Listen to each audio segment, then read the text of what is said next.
Hello and welcome to another Looney Tunes review video. If you are new to the channel, make sure you subscribe to follow my journey to review all 1000 classic Looney Tunes shorts and give this video a like as well.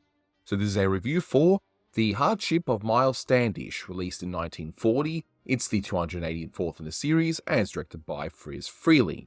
There's currently no restoration available, and given the subject matter, I can see why, which is a shame because this one actually isn't too bad of a short, but hopefully one day it will happen. In case you haven't seen this one, it is under copyright, so I can't show you the full thing here unless Warner Brothers themselves upload it, which I highly doubt. But in case you haven't seen this one, so dissatisfied with the story of The Courtship of Miles Standish, and I'll explain that reference very soon, as heard on the radio, an old man says, "That's not how it happened at all, and even if it was, it couldn't have been like that." He then shares with his grandson what he claims to be the true story of John and Priscilla, which also features Elmer Fudd from centuries ago.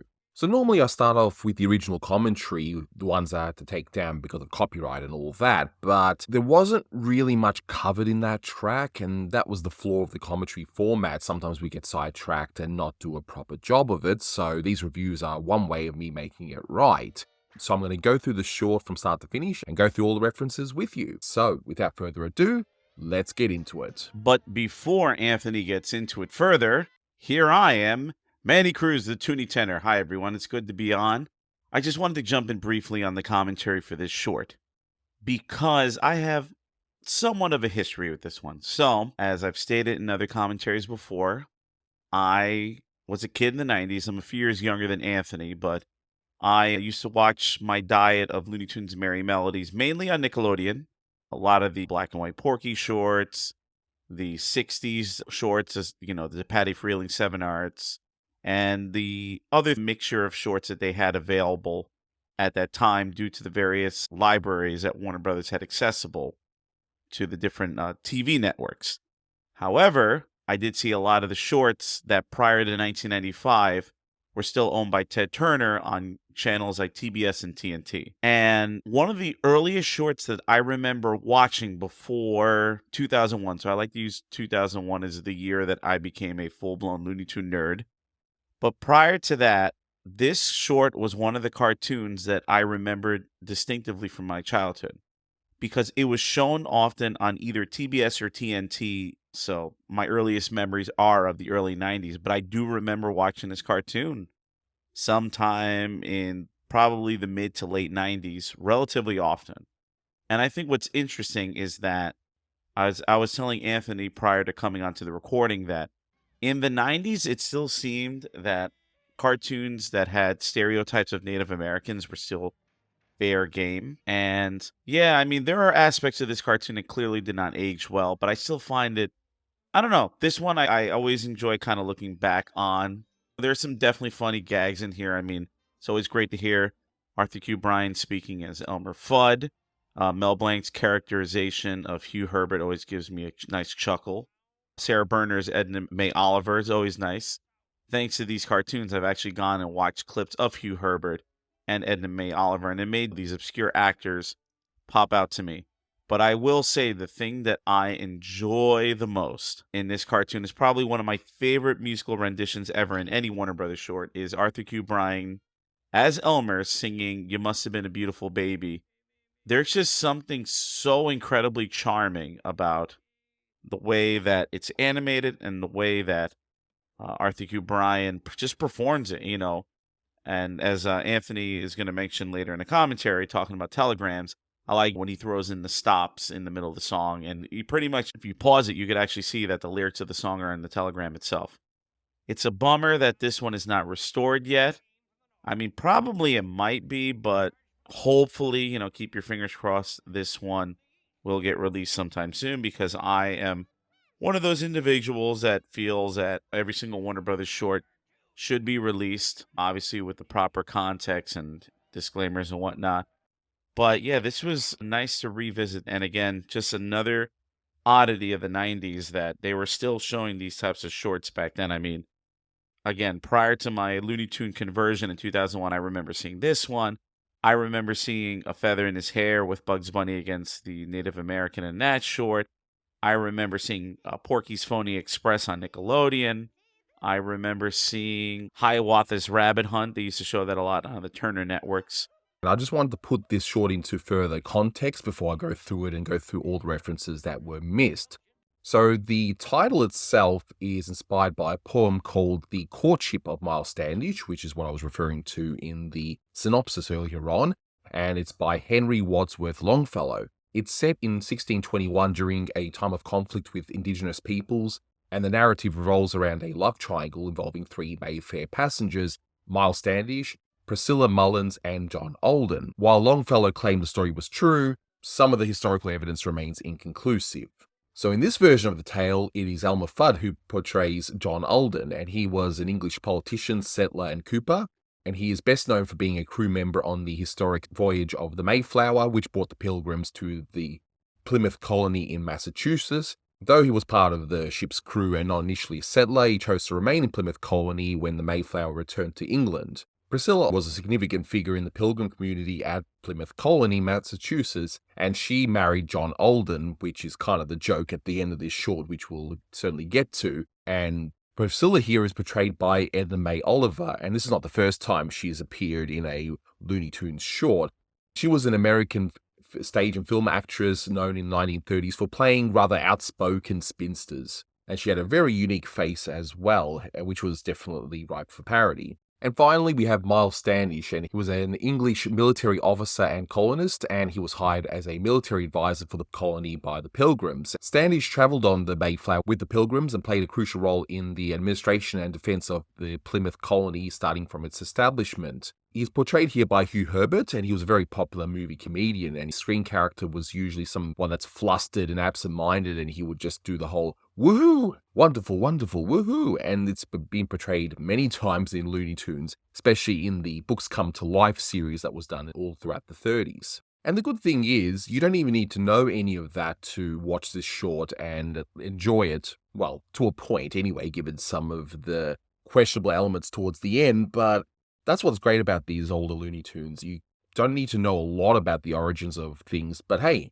now you know. So much like the previous short, which brought Friz Freleng back to the studio, which was Confederate Honey, it's believed that this short as well was planned by the previous directing team of Ben Hardaway and Cal Dalton before Freleng came back, and sort of had to finish this off. If Freleng's next short, You Ought to Be in Pictures, is usually esteemed by many to be the first short that Friz Freleng done on his own when he returned, as a sort of a thank you for Leon Schlesinger for giving him his old job back. But let's take a look at the short from start to finish and go through some of the references that I missed. So we hear the very end of a story that a radio narrator, who's voiced by Robert C. Bruce here, and he concludes The Courtship of Miles Standish, but we don't really hear much of it, so you do have to wonder what was said in this story that causes this old man to complain about, oh, fiddlesticks, that's not the way I heard it at all. And so Priscilla and John Alden were married and lived happily ever after.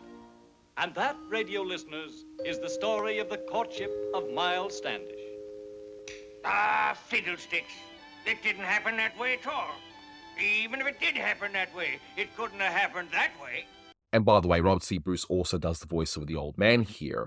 But right away, you can see the beautiful shadows in this. It's one of those shorts where even if you don't like it, and I can understand why, at least you can appreciate how it looks in a lot of the shots. And this opening bit with the old man and his grandson, it looks amazing, and I really would love to see this one restored. So the grandson is really curious and asks, did it really happen that way, Grandpa? The voice here is done by Sarah Berner. And I like the fact that you've got the grandfather who is so adamant that his version is the correct way, but the way the vocal delivery is done by Robert C. Bruce, you sort of think, okay, he's just making this up on the spot, and it's absolutely hilarious. Didn't it really happen that way, Grandpa? No, Dad, burn it. Ain't the way I heard it. The way I heard it, it was a long time ago. Years and years back. Even before I was a little boy. And apparently this is supposed to be a parody of Bill Thompson's old-timer character in the radio show Fibber McGee and Molly. And Bill Thompson, you will most likely know him best as the voice of Droopy over at MGM, which would come out a few years after this one. So we go way back to 1621, And it's 1620 where apparently the Mayflower ship landed on Plymouth Rock, unless this whole thing is supposed to be some kind of a weird gag, because I believe also the poem takes place in 1620 as well. And then it says 1621 and a half. So I'm not sure what that's referring to, and if you guys know more, definitely let me know in the comments. Okay, I chuckled at the bit where we see a person inside a stock and says, "Do not open till Christmas." I love silly things like that, but gee, it must be pretty cold, but anyway. And then we hear a town crier voiced by Mel Blanc, and he basically says, "Flash, what maid is that way about a certain captain? For further details, see your local newspaper." I believe that is a reference to Alexander Woolcott, and you would have seen him as a crier in the beginning of Have You Got Any Castles? I mean, the imitation is not quite there, but I believe that's who they're imitating, because Woolcott would actually play like town criers on the radio and so on. Flash, what maid is that way about a certain captain? For further details, see your local newspaper. So now we're introduced to our main players, or wannabe lovers, or whatever you want to call them. So we have Priscilla Mullins and Miles Standish, and I've already mentioned the actors that are parodied in this particular scene, but I love how it uses the music, which I believe is Gavotte, something like that. I'm terrible, but it's like a French dance.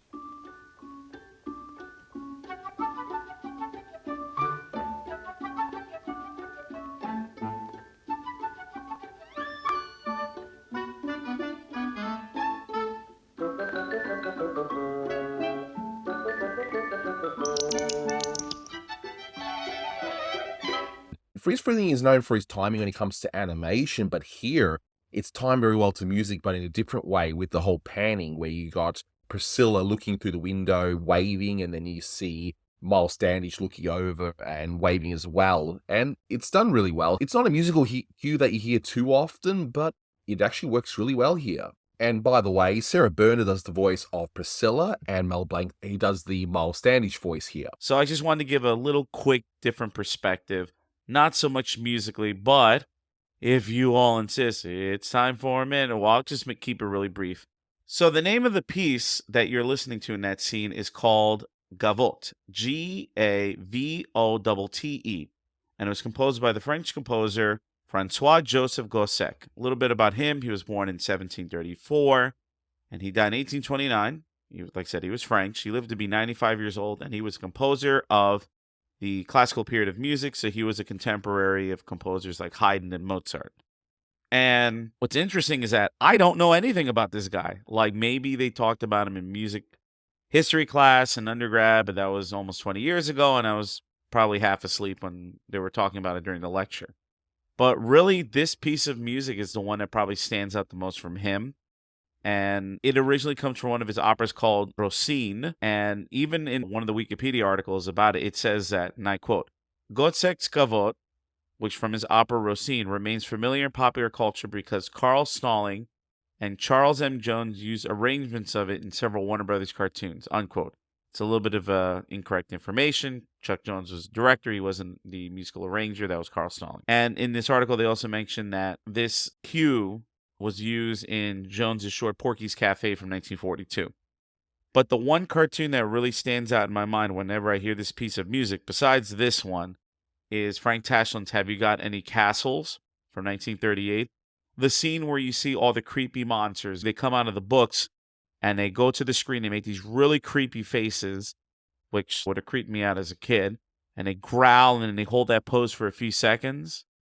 And then it goes into this piece. Do do do do do do do do do do do.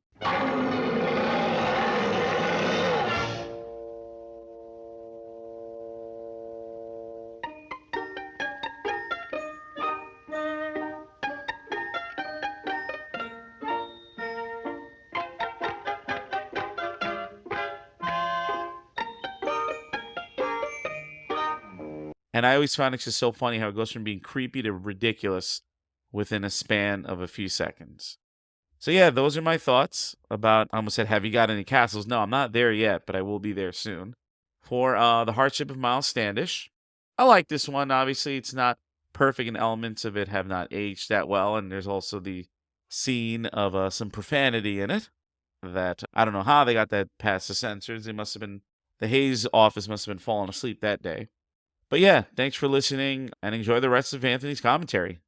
Bye-bye. So after a long time of flirting, Miles Standish decides, I'm going to write a letter, and he seems to have attempted many, many times. And I'm guessing writing a love letter certainly isn't easy. And I like how he goes, your eyes are like, and he can't seem to think of anything, and he thinks what he's writing is terrible. But he looks on over, and he sees, don't write, send her a singing telegram. And you do have to wonder how he just didn't get this idea earlier, but anyway. So he notices the name, John Alden, which we'll see very shortly as Elmer Fudd, and of course, it pans down, and in a Tex Avery-style joke, it pans back up very quickly because we got an attractive woman on the actual calendar.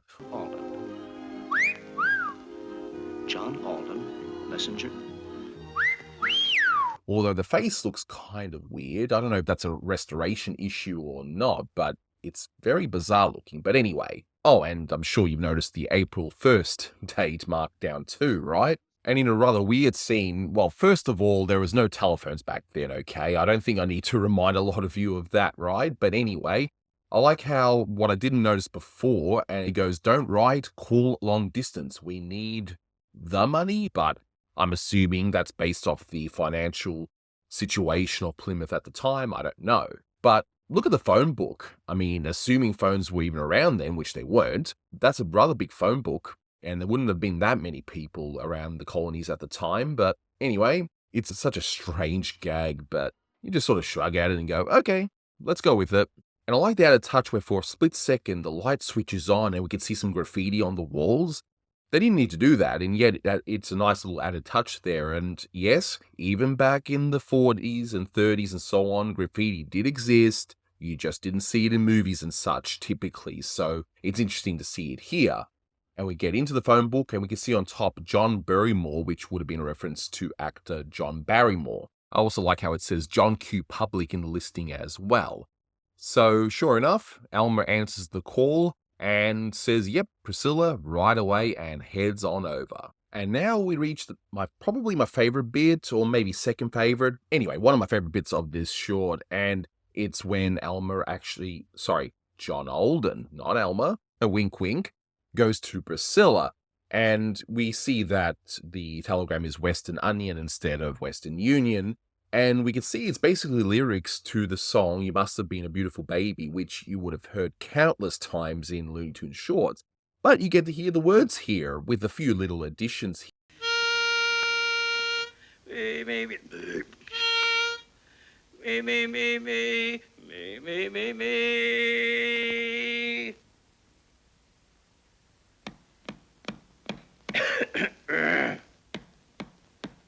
Oh, you must have been a beautiful baby. You must have been a wonderful child right here. When a person is making a telegram, they would typically say stop as they would say it, so that's why he's mentioning stop as he's singing along. And I like how at the end of the song he would say, this is by Miles Standish, and it's $1.17 or whatever the amount was. When you were only starting to go to kindergarten, I bet you drove the little boys wild. Stop. And when it comes to winning pool weapons, you must have shown the other kids how. Stop. I can see the judge's eyes as he handed you the prize. I bet you made the cutest bow. Oh, you must have been a beautiful baby. But baby, look at you now. I'm Miles Standish. There'll be $1.75. Correct. Now, the animation here is fantastic. I wonder who did it. It looks like Rod Scribner. It really does.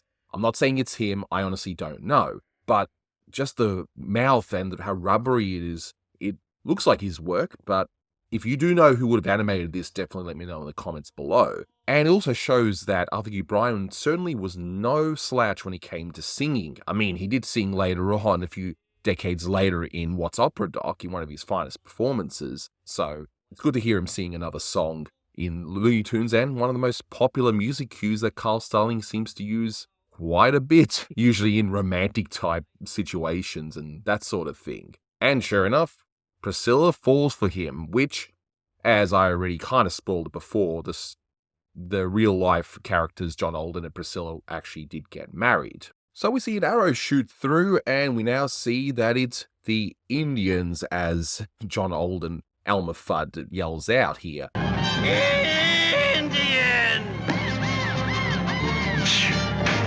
Sure enough, he rushes into the house and he uses this really weird-looking door stopper, which is basically an arm. That's really bizarre. But anyway, we get a typical woman joke. This would have gotten massive laughs back in the day because, you know, this is all about the women's work. Oh no, my laundry. And sure enough, she rushes outside, gets laundry even though her life's in danger, and she puts one back on the line because it's not quite dry yet.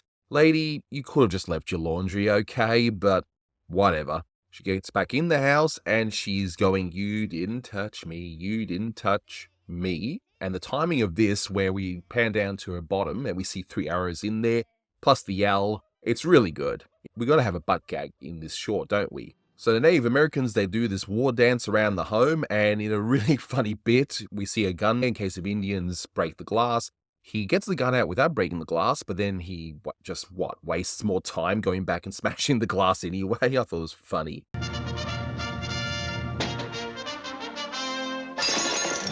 And he shoots out, and they're still doing the war dance as we go back to the grandfather, because remember, he's telling the story of what really happened, right?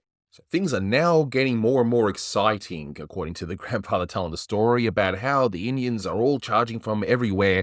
And there's even a reused shot from Sweet Sue that Friz Freleng directed. I mean, the footage works. Why not reuse it in this case? Because it definitely does. And we see a baseball reference where for some reason they're all riding along in baseball outfits. At least they would have looked at the time. And we see a reference to the Cleveland Indians. And I believe that they're now called the Cleveland Guardians. There was some kind of a controversy over the name and the mascot and so on. No, I'm not going to get into any of that now, but essentially, yeah, there were the Cleveland Indians, and now they're called the Cleveland Guardians, but you can see what joke they're trying to go for, right? It's me again, folks, Manny Cruz.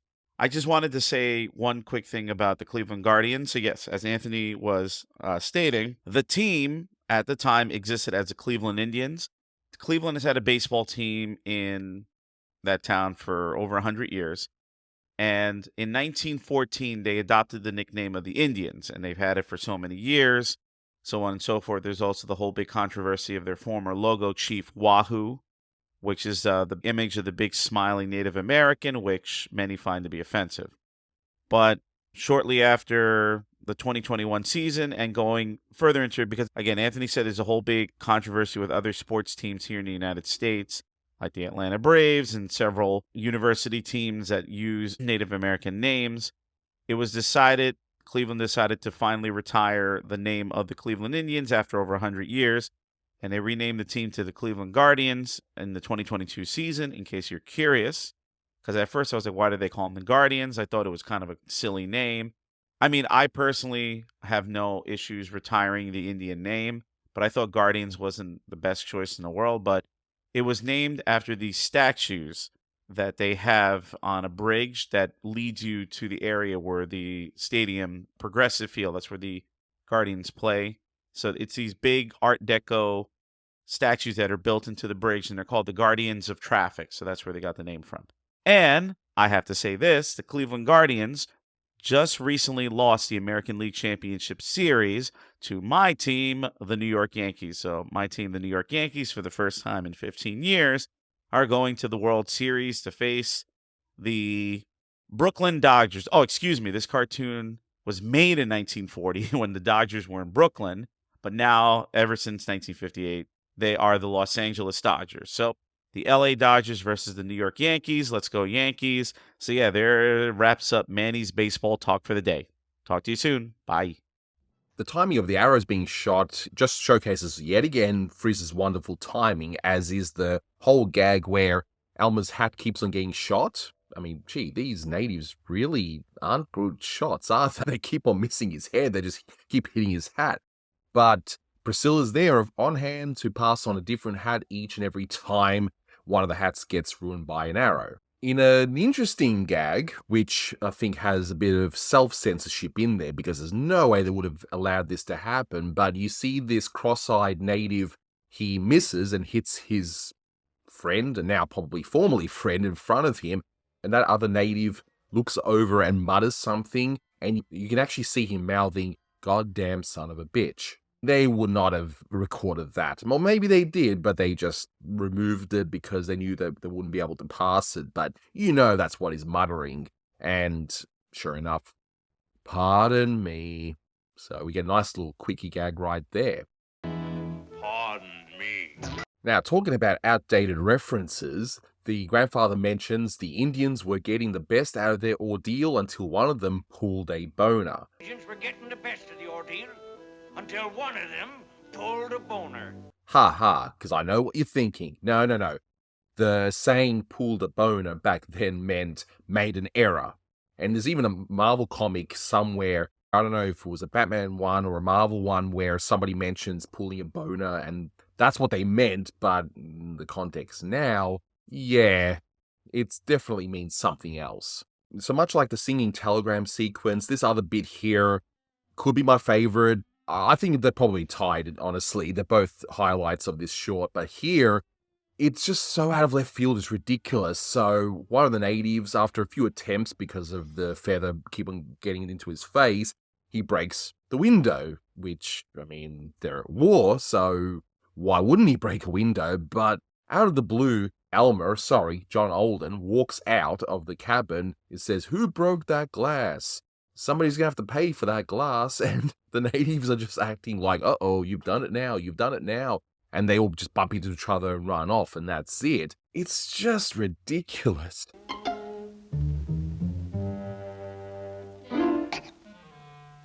Who broke that glass?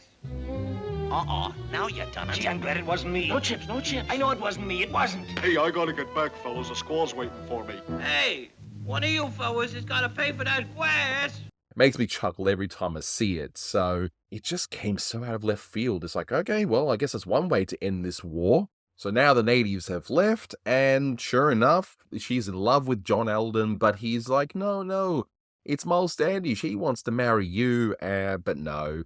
As per the story, they'll actually end up marrying each other, and apparently that's what really happened. And now we're back to the grandfather, and he's like, yep, that's what happened, and if it ain't the truth, I hope lightning strikes me. And it's a gag that Freleng would end up using quite a few times in a few variations, whether it's lightning or streetcars and that sort of thing, where he says, if that ain't the truth, I hope lightning strikes me. Sure enough, lightning does, and we see the immediate aftermath, and it happens so quickly that we just see the lightning for a few frames, we then see the aftermath for a few frames, and we pan up the top, and he says, well, that's the way I heard it, and we briefly see him sticking out his tongue.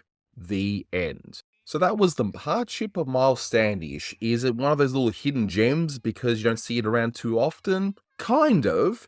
It's an interesting idea, and it's an idea that's been done admittedly better in other shorts where someone would tell a story and their version of a story is absolutely bonkers. And this one references a poem which most people wouldn't have even heard of. I certainly didn't. I had to look all this up, and all the characters within, again, I looked it up.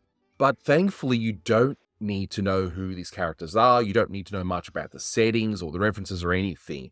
It's actually quite funny. It's well timed in a lot of the scenes here. It is Friz Freleng after all.